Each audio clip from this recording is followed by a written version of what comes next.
Welcome to the Kaiser Report. I'm Max Kaiser. You know, apparently it takes 1.39 liters of water to make a liter of water. That's right. The liter of water that you purchase down there at the shop, it requires 1.39 liters of water in the whole process of getting the water, manufacturing the water, distributing the water, consuming the water to get that 1 liter of water. It's called the economics of suicide. Yes, humans are frickin' stupid.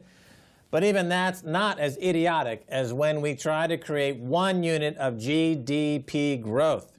Get this. Since the collapse of Lehman Brothers, some estimate that it has taken $18 of debt to create $1 of GDP growth. It's called stall speed. Mayday, mayday, mayday, the sucker's going down. Stacey? Max, the first article here that we're going to discuss shows you in chart form this stall speed of which you speak. Paul Brodsky, the Fed is holding a burning match. The burning match can be seen in these two charts. First up, the orange line there is total U.S. credit. Since 1983, you could see that it's divorced from the blue line, which is nominal GDP, and the gray line at the bottom is base money supply. So either one of those two has to increase, either the nominal GDP or the base money supply, in order to collateralize that orange line of debt going up. The second is total U.S. credit to U.S. nominal GDP, and that puts all those charts for the first one into one chart. And you can see the stall speed. So we've hit a point where no debt is not creating anything. Yeah, this is really the amazing charts here that clearly demonstrate this economic problem, is that no matter how much largesse is given to these banks in the form of free money from the central banks, they are unable to lend it out into the economy in sufficient quantities to generate any GDP growth. And that number's always been a bit skewed since the world went off a gold standard and onto a fiat currency standard since 1971. But going back to 1971, so you needed at that time about $1 to $2 of debt to create $1 of GDP growth.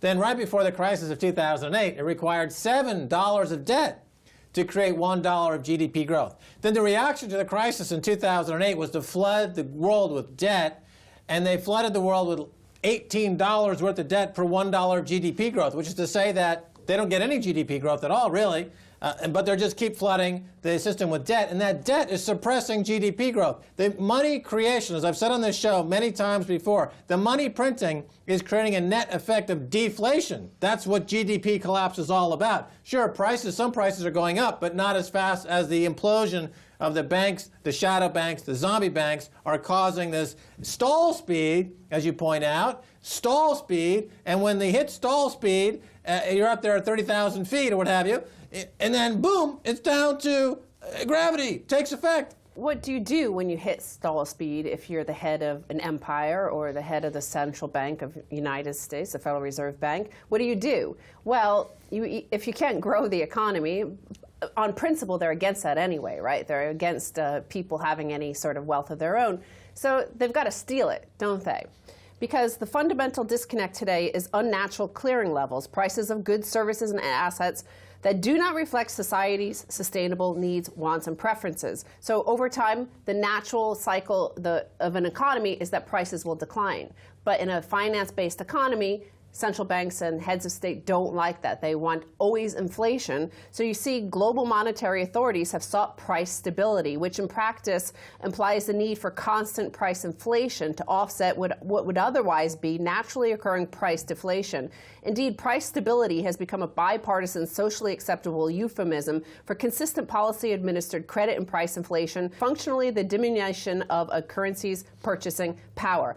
And they provide a chart for this. This is CPI from 1910 to the present. And as you can see, it's been declining and down 59%, Max, since 1983. Right. We bring up a couple of different things there. Deflation in this context is debt deflation.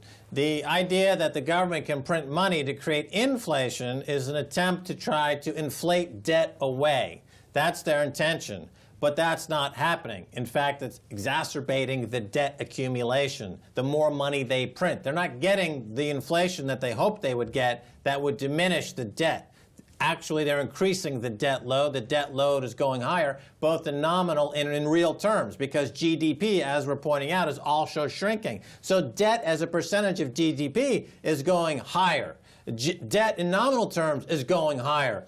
Debt is just keeps going higher and higher, and you've hit the stall speed. There's no policies, what we're saying here. There's no policy. There's no monetary policy. There's no fiscal policy that can be implemented that can rectify this fact that the engines on the plane at 30,000 feet have stalled, and now we're getting ready for heading down into a crash landing. Nothing can stop the crash landing. I mean, Mark Carney says he's going to take the Bank of England's balance sheet from £4 trillion to £9 trillion in an attempt to keep the plane that has no engines running at this point in the air for a little while longer. That may work for another few months, but ultimately, within the next 12 months, it's going to crash. Well, I mean, the CPI chart shows that this is a form of theft as well. By the way, inflation is a form of theft from the people. Remember, I said this is when they've hit stall speed, what do they have to do? They have to steal it.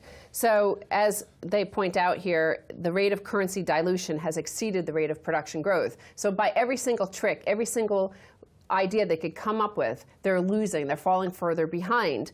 Now, regarding this stealing from work and labor and savings, the Economist points out labor pains. All around the world, labor is losing out to capital. And you see a chart here. This is labor costs as percentage of nominal GDP. The line at the bottom there is Mexico, and they've lost the most. A falling labor share implies that productivity gains no longer translate into broad rises in pay. Instead, an ever larger share of the benefits of growth accrues to owners of capital. Look, the amount of money being created does have an effect on CPI, or what people associate inflation being, the consumer price indexes. And over the past 40 years, you have situations where the CPI is running at a rate that's higher than the rate of debt accumulation. But over the past 5 or 6 years, you only have had one statistic, and that is that debt is growing faster than either CPI or GDP or wage inflation. There's only one thing growing, and that is debt.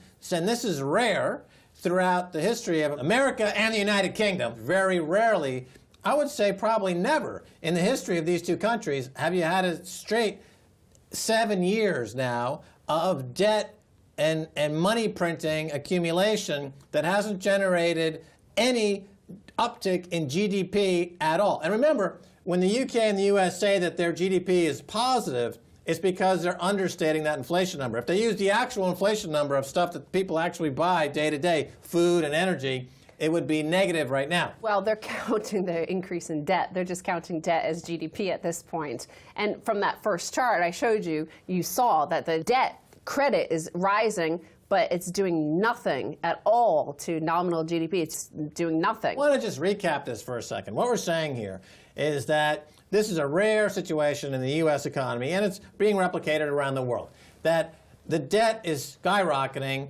and it's not having any effect whatsoever on GDP or inflation or wages. There have been times in the past under a theory, let's say Keynesian theory. Let's say Paul Krugman, for example. Paul Krugman in the New York Times believed 5 years ago that if you simply doubled or tripled or quadrupled the debt in America, you'd get some GDP growth. He's been discredited. He's been proven wrong. He's been proven a charlatan, whereas guys who don't follow that particular school of thought have been proven correct. Well, that's the article in The Economist about labor not increasing their wages is pointing out that productivity gains have been huge in the time that their actual share of it has declined. It's a neo-feudal sort of system. Well, I'll give you an example of great productivity gain.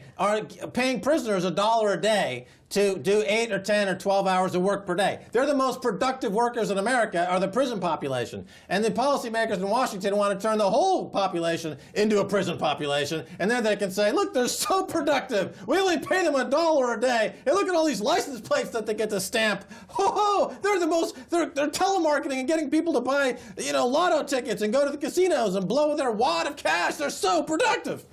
Well, let's go back to how the Fed and the banking system, the finance system, has to steal in order to sustain the Ponzi scheme left. And part of the NSA scandal, I think, is, by the way, about that, mostly about that, is about them stealing corporate secrets from everybody else in the world. But let's look at a story here. Cartel traders advised banks. 3 currency dealers linked to a global investigation into alleged rigging of foreign exchange markets advised the Bank of England on the fallout from the Eurozone crisis. Max, so these are the bankers' names. Rohan Ramchandani, a Citigroup trader, Richard Usher, a JP Morgan executive, and Neil O'Riordan of UBS are all members of an influential committee appointed by the bank to provide intelligence on the currency markets. And they've been implicated now in rigging global Forex markets, a $5.3 trillion per day market. Right, and that's also deflationary. In other words, money is being stolen. So there's less money around. That's deflationary. Why are they committing these frauds? Because there's no growth in their industry of banking to sustain their bonuses. So at the end of the year, they've got to go steal the bonuses. These people are engaged in embezzlement. Is it different than the embezzlement that Jamie Dimon was involved with at MF Global? Remember, he stole $1 billion ahead of the creditors in a completely illegal fashion. Then they retroactively went back and they changed the law and said, well, we were able to reverse the rotation of the planet Earth. And going backwards in time, we decided he didn't break a law because those were laws that we were thinking about making at that time. We didn't get around to it, therefore he's innocent by virtue of time travel. That's his defense. And of course, this is what all the bankers do. I know myself, having worked on Wall Street, whenever you break the law, it's always the fact that, oh, you know what? It's not I didn't break the law, it's that the law hasn't been catching up to all my innovation as a financial engineer. Now, finally, Max, you talked at the top of the show how it takes 1.39 liters of water to make a liter of water, or $18 of debt to create $1 of GDP growth. Now we see the opposite, the same sort of situation happening in the rest of the world. The internet has provided great GDP, global GDP and efficiency and all sorts of productivity gains. But now we're seeing the breakup of it. And countries like Brazil are going to spend enormous amounts to create an alternate internet, essentially. They're going to basically spend 75 cents to keep the U.S. from stealing $1's worth of corporate secrets. NSA surveillance may cause breakup of internet, warns experts. Internet specialists highlight moves by Brazil, Germany, and India towards creating separate networks in order to block spying. And they speak to some experts, Ian Brown from Oxford Institute, and he says that states may have few other options than to follow in Brazil's path. This would be expensive and likely reduce the rapid rate of innovation that has driven the development of the internet to date. But if states cannot trust that their citizens' personal data, as well as sensitive commercial and government information, will not otherwise be swept up by giant surveillance operations, that may be a price they are willing to pay. And of course, Brazil's finance minister coined the phrase currency war. And as Jim Rickard says, first you have currency war, then you have trade war, then you have a hot war. Same thing happened pre-World War I, pre-World War II. Hello, World War III. Stacey Herbert, thanks so much for being on the Kaiser Report. Thank you, Max. Stay tuned for the second half. A whole lot more.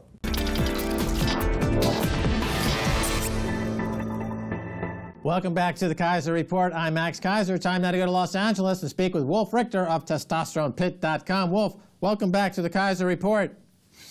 Hello, Max. Thanks for having me. I love being on your show. All right, Wolf Richter, how is the Federal Reserve like dancing chickens?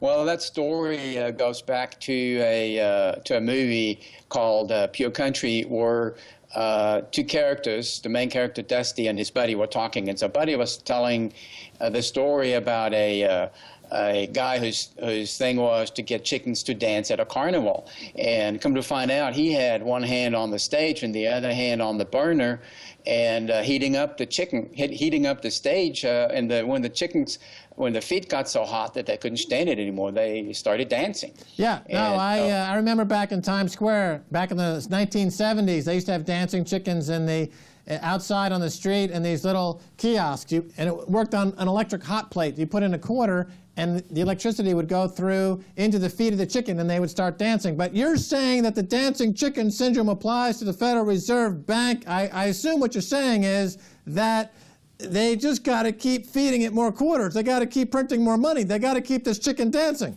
That's right. And the thing is, actually, the Fed's turning on the heat underneath the chicken, and so the issue with the chickens is they don't jump off the stage. They're not smart enough to jump off the stage. So, and Ben Bernanke is counting on it that we're not jumping off that stage. And of course, the advice is if your feet get too hot, jump off the stage, do something different.